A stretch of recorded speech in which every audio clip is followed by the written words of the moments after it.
Sure. Here's a rewritten version with stronger storytelling, smoother pacing, and a more engaging narrative style suitable for a YouTube audience.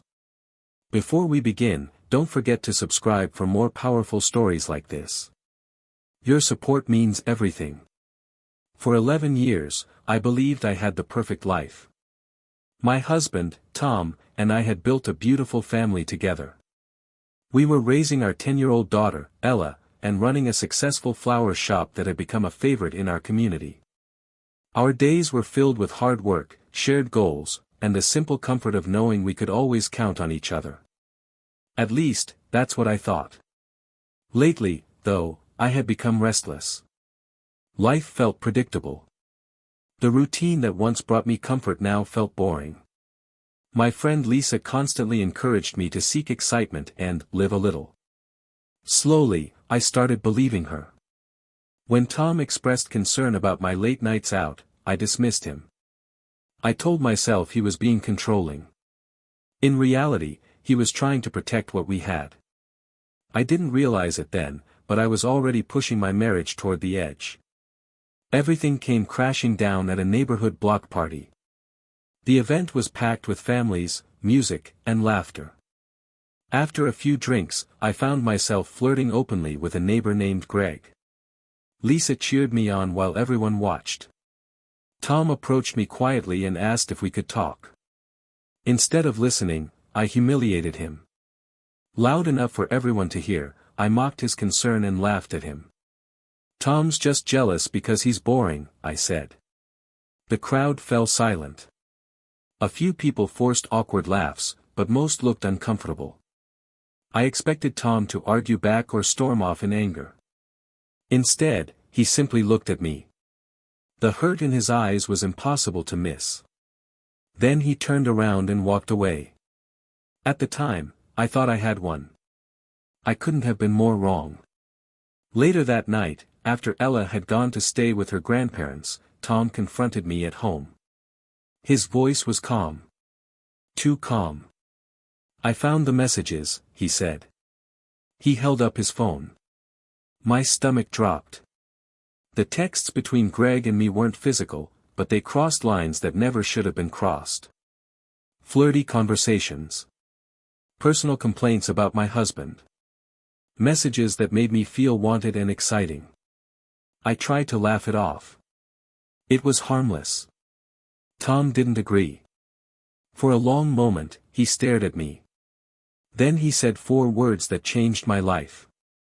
"I'm done, Sarah." Without raising his voice, he packed a bag and walked out the door. The silence that followed felt unbearable. That night, I barely slept. I kept replaying everything in my head. The block party. The laughter. The look on Tom's face. The messages. For the first time, I saw my actions clearly. I wasn't chasing happiness. I was chasing validation. And I had hurt the person who loved me most. The next morning, I called Tom repeatedly. No answer. Hours later, a single text appeared on my phone. "Talk to my lawyer." Panic hit instantly. Our flower shop wasn't just a business. It was our livelihood. Tom handled the finances, and soon I learned he had legally frozen our joint accounts under provisions outlined in our prenuptial agreement. I had always assumed he would forgive me. I had mistaken kindness for weakness. I was wrong.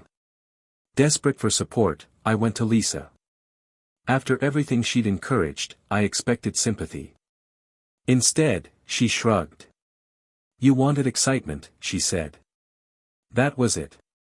No apology. No accountability. Nothing. In that moment, I realized she had never cared about the consequences. She had encouraged the thrill but disappeared when reality arrived. I cut her out of my life immediately. But the damage was already done. Soon after, divorce papers arrived. Tom's attorney had copies of the messages and statements from witnesses who had seen my behavior at the block party. The case moved quickly. Meanwhile, Tom discovered that Greg was engaged. Without fanfare or confrontation, he sent evidence of our conversations to Greg's fiancée. The engagement ended shortly afterward. Greg's reputation in the neighborhood collapsed. Then Tom reported Lisa's unlicensed pop-up bar to city authorities. The business was investigated, fined, and eventually shut down. Tom never yelled. He never made a scene. But his actions were precise and devastating. One by one, everyone involved faced consequences. When the divorce was finalized, Tom kept the flower shop, the family home, and primary custody of Ella. I moved into a small apartment. The quiet was overwhelming. No laughter. No flowers. No family dinners. Just the echoes of the life I had thrown away. The neighborhood never forgot what happened. Friends drifted away. Invitations stopped coming. Most people sided with Tom after learning the full story. Months later, I attended Ella's school recital. That's where I saw him again. Tom looked different.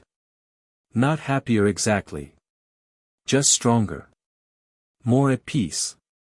As he cheered for Ella from the front row, I realized something painful. He had moved forward. I was still living in the past. After the performance, I gathered the courage to apologize. For everything. The humiliation. The betrayal. The damage I'd caused. Tom listened quietly. Then he said something I'll never forget. I hope you grow, Sarah. And with that, he walked away. No anger. No revenge. No bitterness. Just closure. Later, I learned he had started seeing someone new. Someone who respected him. Someone who appreciated what I had taken for granted. That realization hurt more than I expected. Not because I wanted him back. But because I finally understood what I had lost. Therapy became my lifeline. For the first time, I confronted the reasons behind my choices. My need for attention. My fear of routine. My constant search for validation from others.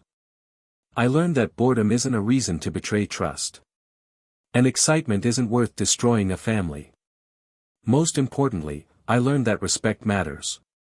Love cannot survive without it. Today, Ella remains my greatest motivation. Every day, I work to become a better mother and a better person. The guilt still lingers. Some wounds never fully disappear. But they remind me of the lessons I can never afford to forget.